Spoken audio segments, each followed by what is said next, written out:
No tere kõik perenaid huvilised. Täna oleme siin minu hea tuttava Martini Koksvere veskis ja perenaise nisu, mis kasvas 330 päeva minu põllul, siis täna on tema jõusünnipäev. Ja ega midagi, näitajad on päris okeid, ma usun, saab hea jõu, nii et kuulge, vaatame, mis toimub. Ja ongi terve aasta möödas sellest, kui ma 2024. aasta sügisel selle perenaise põllu külvasin, et luua Eesti esimene jõu, millel on oma lugu. Ma ei oleks eales arvanud, et see idee päriselt ka sellise tulemuseni jõuab. Ja palju on tehtud, palju on vaeva nähtud ja tõesti õnnestus kasvatada esimese klassi toidunisu. Ja täna hakkamegi seda lõpuks jahvatama. Minu jaoks on see ka väga põnev protsess, sest tegelikult ei ole ma kunagi varem viskis käinud. Olen alati oma vilja niimoodi müünud, et ma ei näe, mis sellest edasi saab. Auto tuleb õue, võtab koorma peal ja sõidab minema. Ja mina ei tea, mis sellest viljast edasi saab. Seekord aga oli äärmiselt oluline dokumenteerida kõik, iga töö, iga sammu, iga mõtte, tunde ja emotsiooni. Ja mis oleks parem viis seda teha, kui kasutada Eesti oma sorti, Eesti põllumehe kasvatatud, Eesti mullas kasvanud vilja.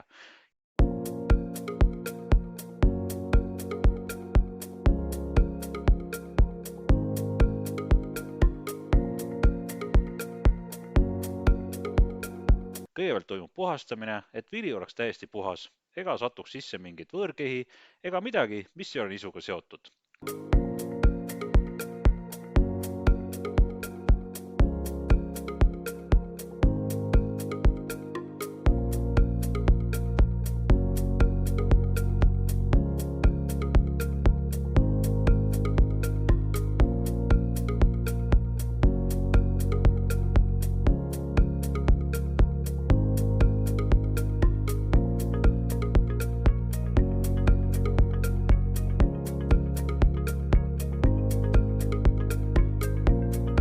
Nagu näete, olen ma ise ka tõesti elevil.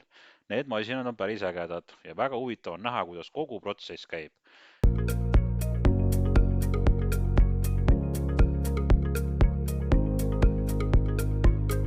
Kui vili on puhas, liigub see juba edasi veskisse.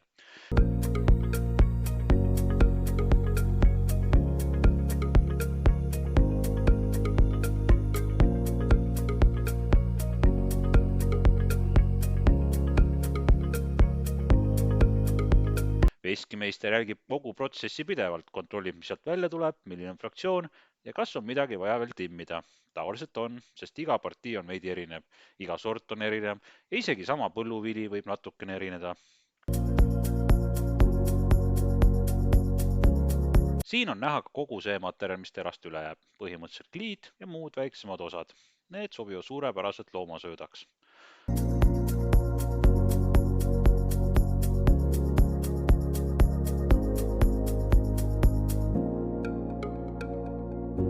Jah, ja ongi valmis. Uskumatu. Jahu, mis on jahvatatud minu enda viljast. Jahvatamiseks kulus ainult 1,5 tundi, aga minu jaoks oli see vilja kasvatamine 330 päeva pikk töö.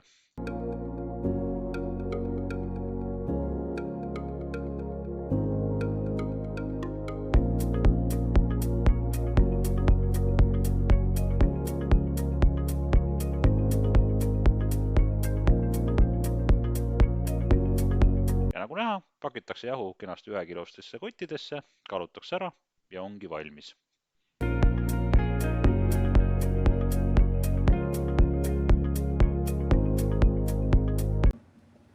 Tulen siit Koksvere veskist ja minu käes on esimene kast minu enda perenaise jahu. Jess!